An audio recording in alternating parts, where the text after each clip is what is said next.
I need you to hate so I can use you for your energy. This is Real Sales Talk. Real sales advice from real sales practitioners. Giving you tips on how to dominate your sales quota are your co-hosts, Sean Mitchell and Phil Keen. We don't have a process for referrals at most companies. I go into a company, I say, what's your referral process? They have no, well, what do you mean? I think that goes back to the premise that why do salespeople suck at prospecting? I mean, number one reason why they suck at prospecting is they don't actually do it. If you are successful and nobody knows, in 2016, 20, 2025, you're not successful. You ever want to find out what's going on in the company? Get in the car and spend a day with the top 3 salespeople. You'll find out in 5 minutes. Because you can't be a trusted advisor without 2 things, trust and advice. I mean, you need both of them.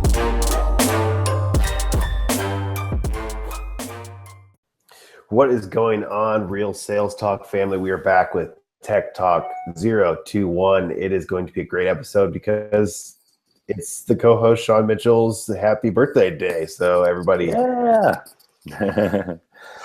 birthday on the social media. So if you have Facebook or Twitter or LinkedIn, look them up. Also, you can check out our YouTube and also reply on any of those. So make sure you reach out to Sean and say happy birthday. So happy birthday, Sean. Thank you very much. Thank you very much. It's just like every other day for me. So although I did have some brownies and ice cream earlier today. So that's not every day for you? No, although I probably should be, but yeah. Cool. So we have some good stuff we're going to talk about today. I have a pretty cool way to go learn. And Sean, I think you have a pretty good podcast you want to chat about to start. So we'll let you take it off. Sweet. Yeah, I'm going to talk about a brand new podcast that probably most of our listeners have not heard about yet, although they have heard about the host. So this one is a new podcast by Tony Robbins, and he's got a new book that either is coming out very soon or is already out called Unshakable. And the whole premise is about talking about financial freedom. It seems like most of it is centered around investments. So I'm sure he talks about some other things, but it seems like the motivation for him behind this was that there's a lot of misadvisement by financial advisors, and he calls them brokers, and then he calls this other type of financial advisor, the ones that you really want to kind of tune into, some other name, which I can't remember at the moment because it's a new phrase. So I'll share the screen here, and so you can get for those that are watching the video version of this on YouTube, you can get a visual for this. But the podcast is just simply called Unshakable. And the subtitle is Your Financial Freedom Playbook, Creating Peace of Mind in a World of Volatility. So one of the interesting things about this is, or his book that's tied along to this, is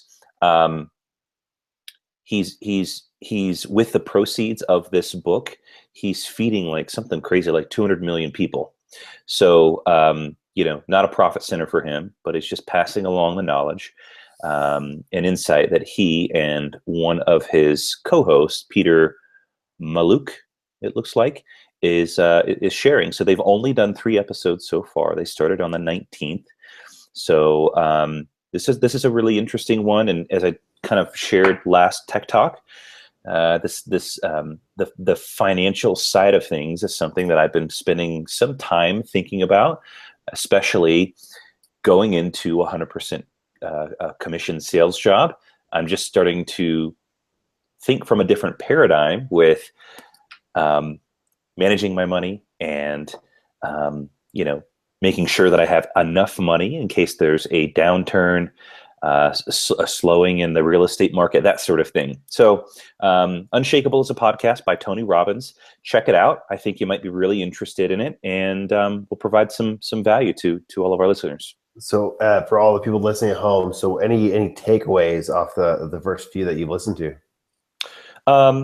So I've only listened to one episode, the very first one. They're basically kind of setting this groundwork for where they're going to go with the topics that they're talking about. But like what I shared before, the takeaway that I got from the first episode was there are some financial advisors that are not motivated by helping you increase your net worth in your investments, but more getting their commissions and meeting their, quote unquote, quota for that their company has put forth. So I think it's interesting. I've never really spent a whole lot of time thinking about investments, but I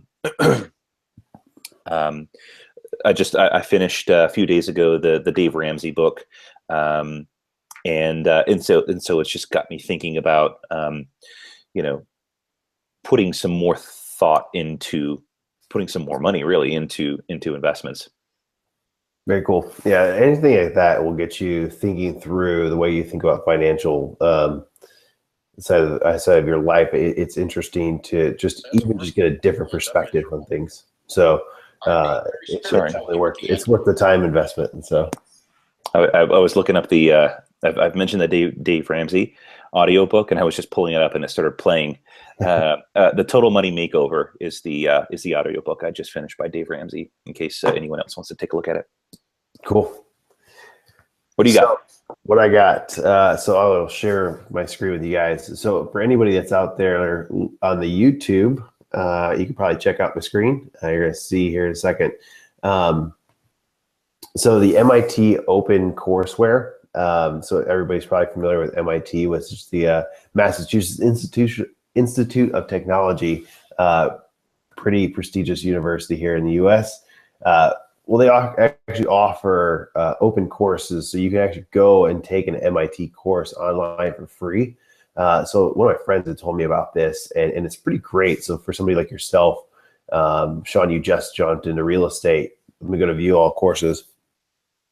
So if I was looking for real estate, there's actually 13 courses that will pop up here for real estate. I did this right before we jumped on here. But real estate economics, real estate capital markets, real estate finance and investment, all of the topics you might want to go into. I pulled this one up for everybody here. It's entrepreneurial sales. So for you guys that are at home that are starting really early on, you're maybe looking to get started in sales. Entrepreneurial sales is there. Things like the software business. It's just a great place for, if I'm a salesperson, I just want to go learn about how to basically sell to that market or learn about that market. It's a great way to go do that. So let's say I'm selling to healthcare. Let's see if there's any health. Yeah, there's healthcare. So engineering capacity and community-based healthcare. So little things like that. And there's a bunch of different courses that are out there, probably dozens or so for whatever you're looking for. Anyway, it's selling to marine chemistry. So there's some interesting ones out there. You just got a knack for wanting to learn more and have a topic you're kind of interested in. Taking really high level courses that are really high quality, and it's free. So they do offer, you can donate to them. So if you do want to donate to them to keep this going, they ask for donations, but you're not obligated to do that. So it's things like this that remind me that as long as you have internet, there should be no reason why you can't be successful, start a business, build your network, whatever it is. I mean, with this, you could teach yourself physics or, business, and it doesn't cost you anything because of the internet. It's pretty crazy what's available at your fingertips. I mean, this is MIT courses that you'd pay a lot of money to go to MIT, obviously, but it is a very good school, very high quality courses. They actually can link you back to a lot of the textbooks and stuff like that if you have to purchase textbooks for the course that you want to take. Do it in the pleasure of your own home and go learn. So for anybody that's out there as a learner, it is MIT OpenCourseWare, and the website is ocw.mit.edu. So ocw.mit.edu or edu, sorry. And we'll link up to that in the notes for the show. Awesome. Cool. So we've had we've had some nice traction on a recent interview we had with Trish Bertuzzi, where she explains. Well, I mean the whole thing is good, but the one kind of soundbite from that one was her explaining what we talked about. You want to talk a little bit about that? Yeah, so definitely, Trish is fired up about the account-based world, and she definitely kind of got off in a typical Trish Bertuzzi tangent, and it is one of my favorites. And when she gets on her soapbox, I guess, and she loves a topic or can talk about a topic, and she's passionate about it. I mean, you can tell it fires her up, and that's what I love about Trish Bertuzzi. Is she will tell you her honest opinion, and she definitely has an opinion on the account-based world. So she calls it account-based revenue, which I'm probably going to steal that term and start calling it account-based revenue now. It's really strong. So if you have not, I urge you, you can check it out on our Facebook page. You can look it up on our YouTube page. We've linked back to it, both of our Twitters. So if you search hashtag Real Sales Talk on Twitter, you can find it. Myself and Sean have posted it. It's all over LinkedIn now.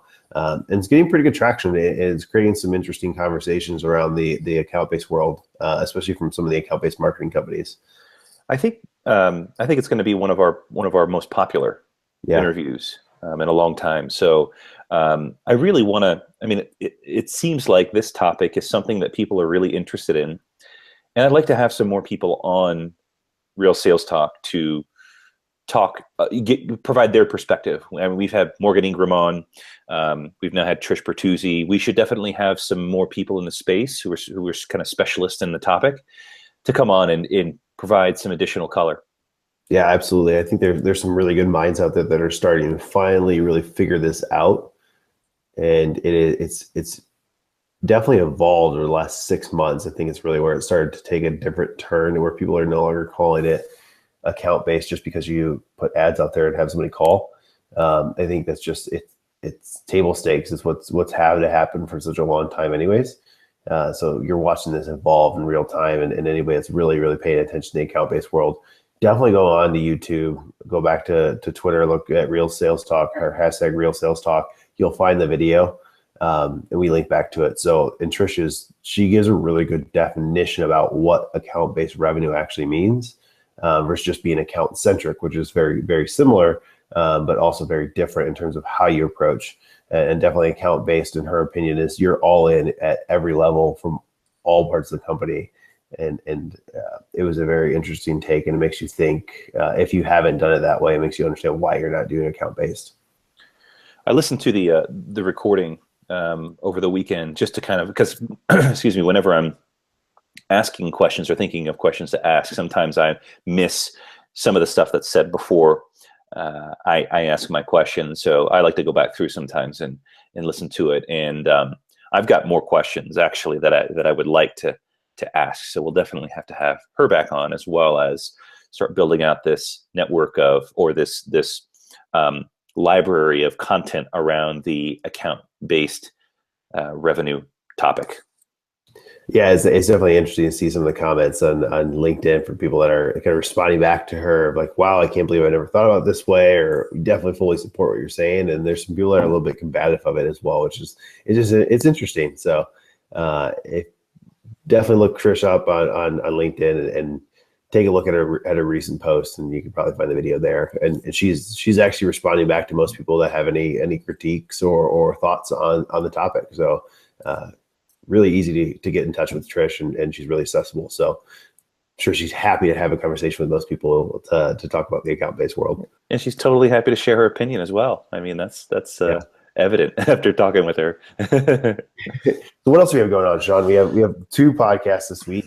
We've got 2 recordings that are coming up. 2 really cool ones. One of them is one of my personal friends, and whom I'm a big fan of, and what she's doing in the social media space, Katie Lance. We've had her on the show actually about a year ago, probably now. Back when Henry was the co-host, we had her on, and you should check out that episode. That's in season 1, and talked about how salespeople can use social media. And on this upcoming episode that we'll record this week, she's coming out with a book, And so we're going to let her talk about some of the key points in her book, and of course, it's going to be around her specialty, which is leveraging social media. She focuses on helping salespeople use social media, so it's going to be very relevant for our audience. The second recording that we'll be doing is something that we mentioned a week ago, and we made this happen. We are going to have Trisha's son, Matt Bertuzzi, on because he is a Salesforce ops specialist, and he's coming out with a book here very, very soon around Salesforce ops. So what do you remember the name of that book, Phil? It is Lightning Sales Ops is what it's called. So it takes the approach of how you look at people that have SDR teams in the world of Salesforce Lightning. So there's a lot of changes in adoption of the newer UI. Mm-hmm. It takes it and flips into that world. So there's some really interesting things. I actually started poking around. I haven't actually read it yet. Sorry, Matt. But I haven't dived deep enough to make a really good opinion on the book yet. But lots of great content, and the people that he asked and sourced information from are awesome. I mean, like the top Salesforce admins that you can actually reach out to and find. So really good education in that book. And if you just have an SDR team and you want to know how to maybe architect your Salesforce system to kind of work with it and get maybe fresh ideas of how to control it and report against it and have a nice flow inside Salesforce, you have to pick the book up. It's like $10 right now. Like, please go purchase the book.